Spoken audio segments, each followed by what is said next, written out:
So although there are several components to a full PKI, the ones that you need to know for CISSP is the certificate authority, registration authority. We'll talk about how the certificates are in a repository, and we'll go through how they could be revoked and what that process is.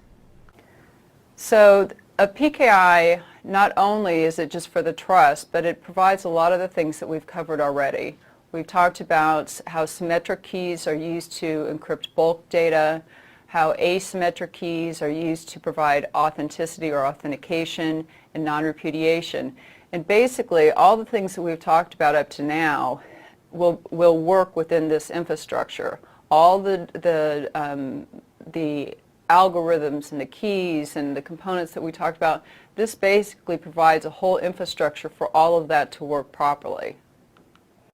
So here are some of the necessary services that will be used in a PKI. There's going to be a whole life cycle that we'll talk about of these certifications are created, how they're distributed. We talked a little bit about how key backup and recovery works. We went through M of N, which means that you don't want just one person to be able to recover a key by themselves, but the key, certain keys, especially the ones that encrypt company data, need to be backed up. We'll go through key histories a little bit, cross-certification, which is when different companies may need to basically connect their PKIs. So we'll go through all of these components. Now let's talk about the steps, the basic steps of being involved with the PKI.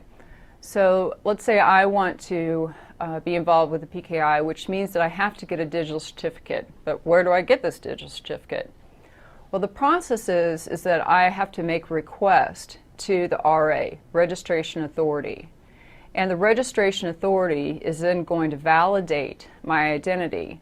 And it's going to ask me, it depends upon what type of digital certificate I'm actually asking for, because there's different classes that we'll go through. So the Registration Authority will look at what type of certificate I'm asking for, and it will determine the type of data that I have to provide to prove my identity. So once the RA says, yep, this is Sean Harris, then the RA will send a request over to the Certification Authority. The Certification Authority actually creates the digital certificate, and it's stored in a repository where anybody can actually get it.